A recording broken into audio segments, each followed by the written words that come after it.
एक बार फिर से स्वागत है फ्रेंड आपका हमारे YouTube चैनल टेक्नो एजुकेशन पर। यह हड़प्पा सभ्यता का पार्ट 4 है। अगर आप इससे पहले पार्ट 1, पार्ट 2, पार्ट 3 नहीं देखे तो हमारे प्लेलिस्ट में जाके देख सकते हैं। और अगर दोस्तों आपको हमारा वीडियो अच्छा लगे तो हमारे चैनल को सब्सक्राइब कर ले ताकि हमारा नोटिफिकेशन सबसे पहले आप तक पहुंच सके। तो चलिए शुरू करते हैं। क्वेश्चन नंबर 1, हड़प्पा सभ्यता के दो ऐसे शहर जिसे एक ही दुर्ग से घेरा गया है तो वह है, जैसा कि आप आंसर में देख सकते हैं, लोथल और सुरकोटदा। ऐसे हड़प्पा सभ्यता में और भी नगर हैं लेकिन उन्हें दो प्राचीर अलग अलग प्राचीर दुर्ग से घेरा गया है, लेकिन यह दो ऐसा स्थल है जिसे एक ही दुर्ग प्राचीर से घेरा गया है। तो चलिए अगला क्वेश्चन नंबर 2, हड़प्पा सभ्यता का नखलिस्तान या बाग किसे कहा गया है? तो यह आप देख सकते हैं, यह कहा गया है मोहनजोदड़ो को। क्वेश्चन नंबर 3, हड़प्पा सभ्यता में मृतकों या प्रेतों का टीला किसे कहा गया है? तो यह कहा गया है मोहनजोदड़ो को ही। तो क्वेश्चन नंबर 4, हड़प्पा सभ्यता में काले रंग की चूड़ियाँ के नाम से जाना जाता है? तो यह जाना जाता है कालीबंगा। अगला क्वेश्चन देखते हैं। क्वेश्चन नंबर 5, लघु हड़प्पा या लघु मोहनजोदड़ो के नाम से जाना जाता है? तो यह है लोथल। लोथल को आर्थिक राजधानी भी कहा गया है। क्वेश्चन नंबर 6, मोहनजोदड़ो की सबसे बड़ी इमारत या भवन थी? तो वह थी अन्नागार या धान्यागार। इसे ग्रेट गैनरी भी कहा गया है। तो अगला क्वेश्चन देखते हैं। क्वेश्चन नंबर 7, मोहनजोदड़ो का सबसे प्रसिद्ध स्थल था? तो वह था विशाल सार्वजनिक स्नानागार। इसे ग्रेट बाथ भी कहा गया। इसे great bath sir John Marshall ने कहा है। तो क्वेश्चन नंबर 8, हड़प्पा सभ्यता के लोग भवन निर्माण सामग्री लाजवरत का आयात कहाँ से करते थे? तो यह करते थे वह हिंदू कोश क्षेत्र के बादशाह से। क्वेश्चन नंबर 9, हड़प्पा सभ्यता के किस स्थल पर पाए गए बर्तनों या मृत भांडों पर अभिलेख पाए गए हैं? तो वह है हड़प्पा। हड़प्पा पर बर्तनों में अभिलेख पाए गए हैं। क्वेश्चन नंबर 10, हड़प्पा सभ्यता के किस स्थल पर पाए गए बर्तनों या मृत भांडों पर कोई भी अभिलेख नहीं पाए गए हैं? तो वह है मोहनजोदड़ो। मोहनजोदड़ो के बर्तनों पर कोई अभिलेख नहीं पाए गए हैं। तो क्वेश्चन नंबर 11, हड़प्पा सभ्यता के किन किन नगरों का समान नगर नियोजन था? तो वह था हड़प्पा, मोहनजोदड़ो और धोलावीरा, यानी कि इन तीनों के। क्वेश्चन नंबर 12, सेंदप सभ्यता में प्रमुख प्रचलित प्रथाएं थी? तो वह थी पर्दा प्रथा, वैश्यावृत्ति प्रथा, अंत्येष्टि संस्कार प्रथा। यानी कि ये 3 प्रकार के प्रथाएं सेंदप सभ्यता यानी सिंधु घाटी सभ्यता में थी। तो देखते हैं अगला क्वेश्चन नंबर 13, हड़प्पा सभ्यता में अंत्येष्टि संस्कार करने के मुख्यतः कितने प्रकार थे? तो यह भी 3 प्रकार के थे, जैसा कि पहला पूर्ण दफन, शवों को पूरा जमीन के अंदर, और दूसरा आंशिक दफन, इसमें शवों को पशु पक्षी के खाने के बाद दफनाया जाता था।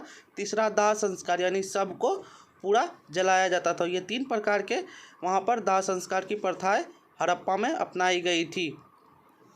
तो अब देखते हैं हड़प्पा सभ्यता के हड़प्पा स्थल में जो शवों के लिए अंत्येष्टि संस्कार करने की प्रचलित विधि थी तो वह थी, जैसा कि आप आंसर में देख सकते हैं, केवल यानी कि शवों को वहाँ पर सिर्फ दफनाया जाता था। और अब देखते हैं अगला क्वेश्चन नंबर 15, यानी हड़प्पा सभ्यता के मोहनजोदड़ो में जो शव थे वहाँ पर अंत्येष्टि संस्कार करने की प्रचलित विधि थी। तो जैसा कि आप आंसर में देख सकते हैं, केवल बी, यानी कि वहाँ पर शवों को केवल जलाया जाता था, वहाँ पर दफनाया नहीं जाता था, वहाँ पर जलाया जाता था। क्वेश्चन नंबर 16, हड़प्पा सभ्यता के लोग माप तौल में प्रयोग करते थे? तो आप देख सकते हैं कि वह माप तौल में 16 इकाई का प्रयोग करते थे, यानी कि 16 के बाद 32, इसी तरह 64। तो अब हम देखते हैं अगला क्वेश्चन नंबर 17, हड़प्पा सभ्यता के लोगों के व्यापार के बारे में पता चलता है? तो उनके व्यापार के बारे में हमें पता चलता है उनके मोहरों से, क्योंकि जो मोहर यहाँ पाए गए हैं वही अफगानिस्तान और ईरान से भी पाए गए हैं। तो अगला क्वेश्चन देखते हैं। क्वेश्चन नंबर 18, हड़प्पा सभ्यता के लोग स्थानीय यानी कि स्थलीय व्यापार करते थे? तो वह स्थलीय व्यापार करते थे अफगानिस्तान और ईरान के साथ। अगला क्वेश्चन 19, हड़प्पा सभ्यता के लोग जलीय व्यापार करते थे?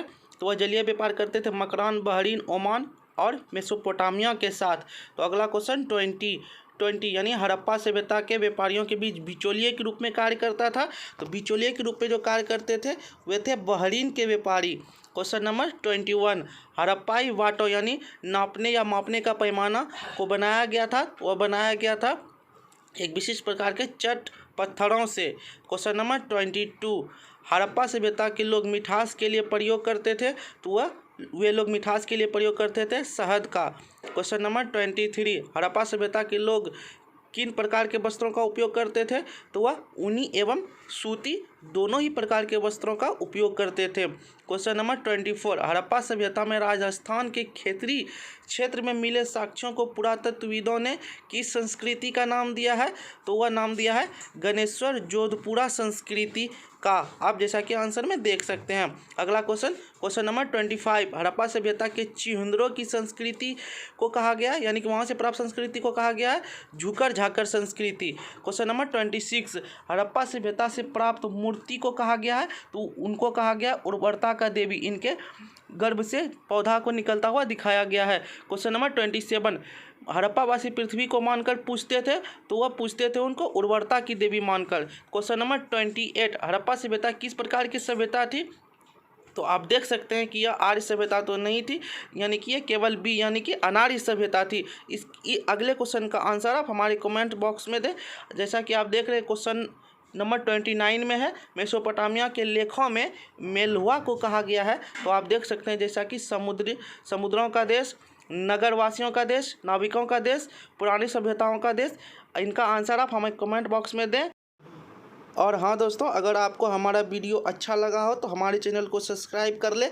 अब हम मिलते हैं हड़प्पा सभ्यता के लास्ट पार्ट 5 में।